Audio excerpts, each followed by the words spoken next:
Welcome to our channel common factor knowledge.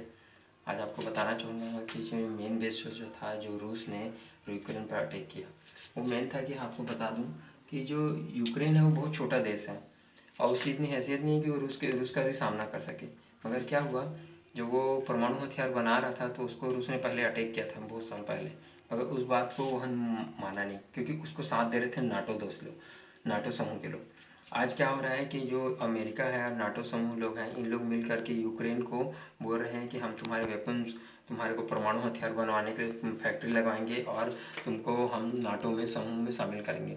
अब रूस इसी चीज़ को चाहता नहीं, क्योंकि अगर वो नाटो में शामिल हो गया तो रूस का वो बहुत बड़ा दुश्मन टाइप के रूप में तैयार हो जाए। जितने भी नाटो है उसके साथ मिलकर रूस का पावर को कम करने की कोशिश करेंगे, है ना। तो इस प्रकार से आप एक सिंपल सा आम भाषा में समझ सकते हैं कि वो यूक्रेन के कंधे में बंदूक लगा के वो गोली मार रहे हैं, अमेरिका और नाटो देश मिल करके। जो जेलेस्की जो वहाँ के प्रेसिडेंट है, वो इस बात को नहीं समझ रहे हैं कि ये मेरे कंधे में बंदूक लगा के मुझे गोली मार रहे हैं। क्योंकि अभी रूस जो है इतने दिन से आक्रमण करते हुए आज 21वां दिन हो गया है और वो करते करते, मगर अभी तक नाटो देश ने उनके साथ नहीं दिया। वो बोले हम आपको साथ देंगे, फिर कुछ दिन बाद बोलते हैं हम आपको साथ नहीं देंगे क्योंकि आप नाटो में अभी शामिल नहीं है करके बोलते हैं। तो इस तरह से जेलेस्की जो प्रेसिडेंट है उनका भी जो मनोबल है कम हो गया है और ऐसा लग रहा है कि अब वो क्या होगा कि हम लोग खुद अपने शक्ति से लड़ेंगे और जीत जाएंगे, ऐसा उन लोग सोचते हैं। और रूस जो है उनके पास ताबड़तोड़ हमला किया जा रहा है। अभी जो रूस की स्थिति, यूक्रेन की स्थिति ये हो चुकी है, उसके बहुत सारे शहर जो है वो रूस के अधिकांश कब्जे में आ चुके हैं। और क्यों, जो उसकी राजधानी है, क्योंकि क्यों जो राजधानी पर जो प्रेसिडेंट जेलेस्की अभी है वो बोलते हैं कि मैं क्यों को छोड़ूँ, क्यों राजधानी और अपने यूक्रेन को छोड़ूंगा नहीं, भले ही मेरी मैं यहाँ से मौत हो जाए। और जो नाटो देश है उसे वहाँ से निकालने की तैयारी में लगे पड़े हैं।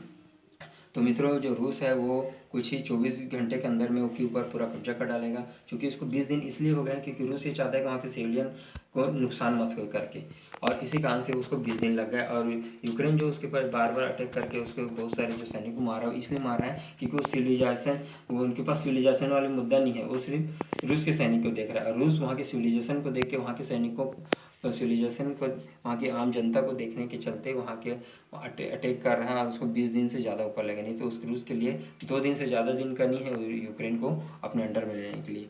अब बात आती है कि ये हमला कैसे ख़त्म होगा। रूस ने सीधे तौर पर व्लादिमीर पुतिन प्रेसिडेंट ने सीधा चेतावनी दे दिया है कि यह युद्ध 3 बातों से ख़त्म होगा। एक, पहला कि यूक्रेन के जो प्रेसिडेंट है वो अपने आप को सरेंडर कर दे। एक, दूसरा कि वो जो परमाणु हथियार है वो वहाँ बनाया जाए। और तीसरा, वो नाटो समूह में शामिल मत हो करके।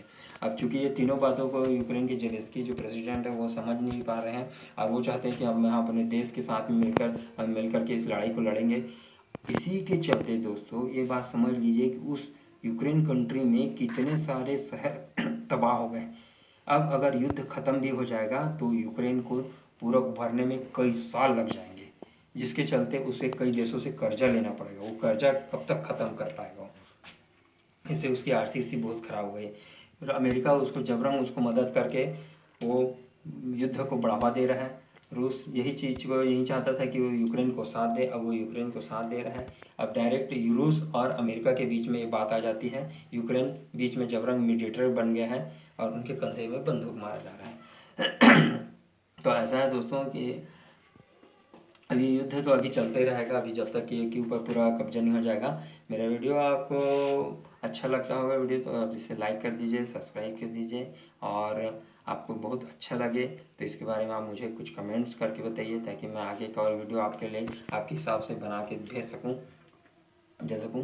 तो ठीक है, वीडियो में फिर से आते हैं। और ये कहना चाहेंगे कि इसमें जो पश्चिमी देश हैं ये डायरेक्टली अब उनसे सपोर्ट में आ गए हैं यूक्रेन के जो प्रेसिडेंट है वो इंग्लैंड के, कनाडा के संसद में डायरेक्टली ऑनलाइन अपन बात को रख रहे हैं और बोले जा रहे हैं कि हमारी मदद करो और वहाँ के लोग पूरी मदद करेंगे बोलते हैं, मगर अभी डायरेक्टली मदद नहीं हो पा रहा है। तो इस तरह से ये युद्ध अभी जारी है और कीव पे और खार्किव पे और बहुत सारी जो कंट्री है उन पे वह कब्जा करते जा रहा है रूस। उसके कितने भी सैनिक खत्म हो रहे हैं मगर वो इस बात को नकार नहीं रहा है। और अब रूस के पास भी ज़्यादा टैंक वैंक मिसाइल सैनिक कम हो गए हैं। हालांकि उसके पास सैनिकों की कमी नहीं है, उसके पास लाखों की संख्या में सैनिक हथियार टैंक है।